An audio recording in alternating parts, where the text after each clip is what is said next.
usah bang, nggak usah dipegang, nggak usah. Bisa mulai. Mulai ya. Mulai ya. Tunggu dulu, cerita apa dulu nih? Ini Rebecca. Oh iya. Yaudah. Inisial ya.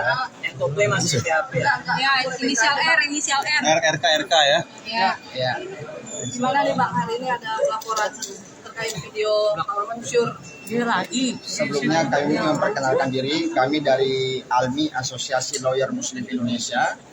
Hari ini tepat kami udah ke Mabes Polri konsultasi terkait dugaan tindak pidana pornografi yang lagi beredar, yang lagi ramai.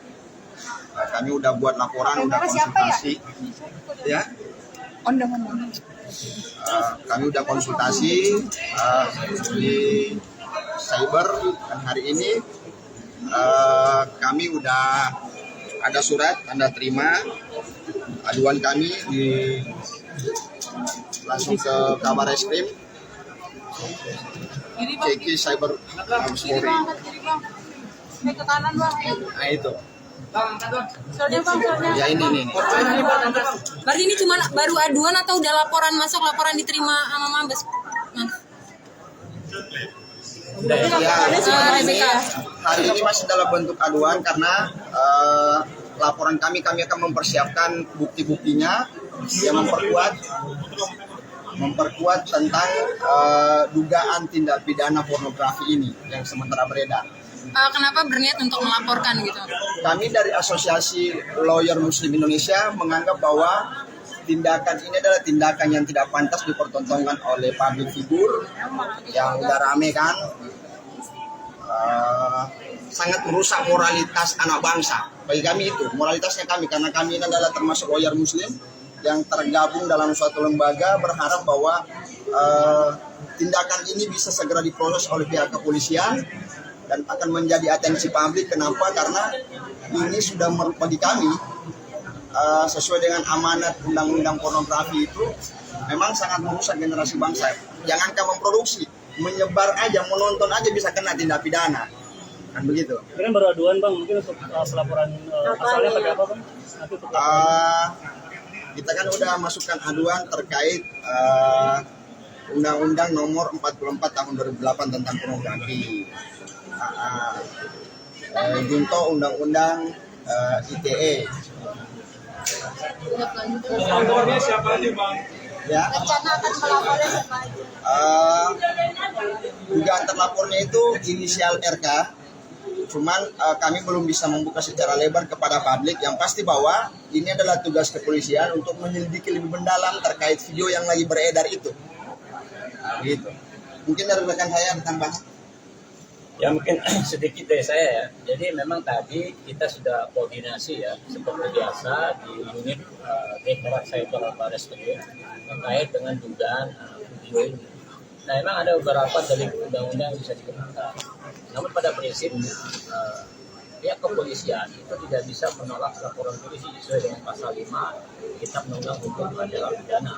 Namun barang tentu ada skala prioritas. Maka dari itu barang tentu bukti-bukti elektronik yang telah kita sampaikan tadi berbentuk video yang kita simpan lewat pin drive ataupun flash disk sudah kita sampaikan. Kemudian kedua, bukti-bukti elektronik berupa capture gambar sudah kita sampaikan. Dan tadi sudah didiskusi dan sudah masuk delik pidananya. Hanya memang ada skala prioritas yang harus dibebankan di RSKM Mabes Polri. Maka dari itu mereka menyarankan lebih baik nanti laporannya di Polda Metro Jaya. Karena bagaimanapun juga Mabes Polri memiliki aturan terkait dengan skala prioritas.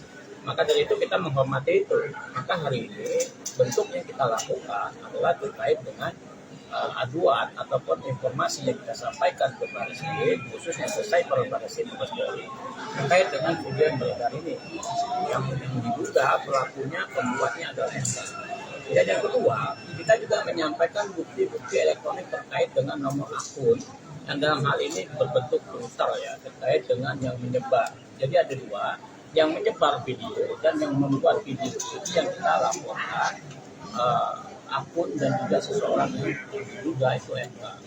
Kemudian berikutnya terkait dengan persoalan ini kan bukan delik aduannya, Artinya ini adalah delik umum yang mana sesuatu kejahatan kalau itu dianggap memenuhi unsur pidana, maka pihak Itu diserahin.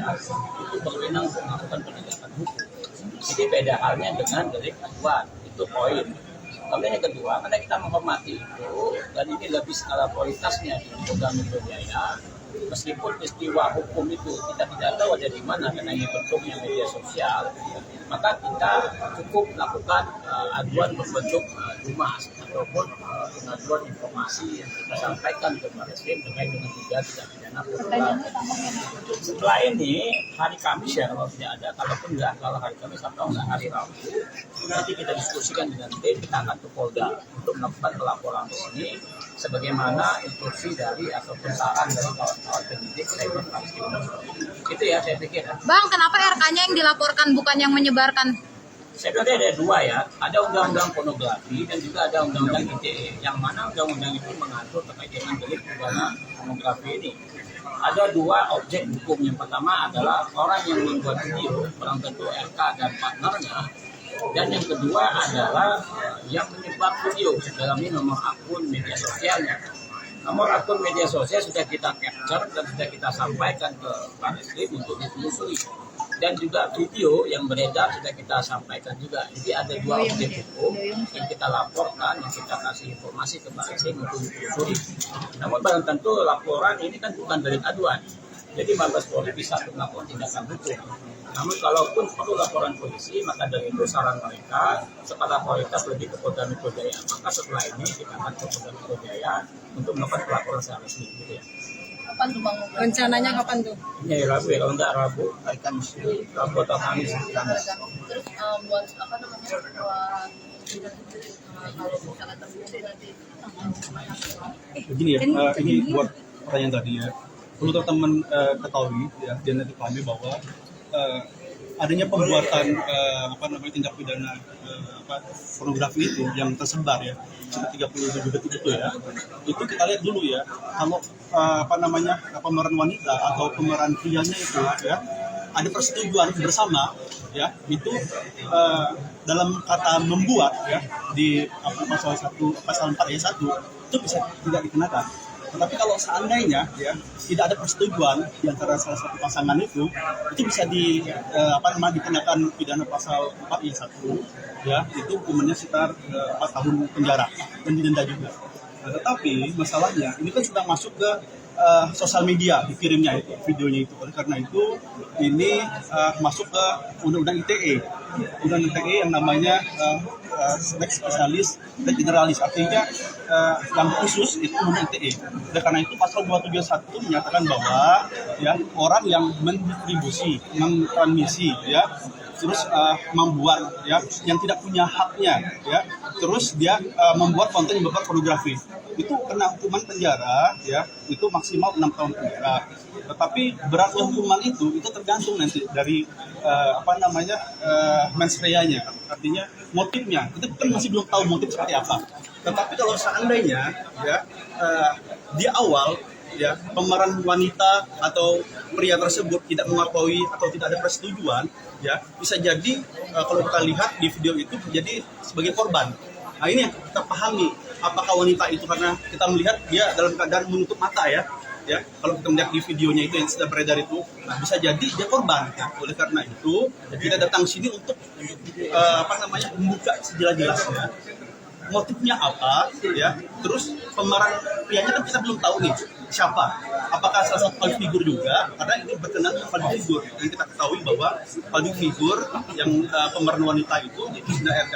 Oleh karena itu kami dari Albi ya berinisiatif datang ke sini untuk supaya ya masyarakat kita menganggap bahwa hal-hal yang pornografi seperti ini bukan hal yang biasa ya, kita khawatirnya ini jadi hal biasa buat masyarakat. Begitu penjelasannya ya. Oke, Bang, thank you. Terima kasih sudah nonton. Jangan lupa like, subscribe, dan share ya.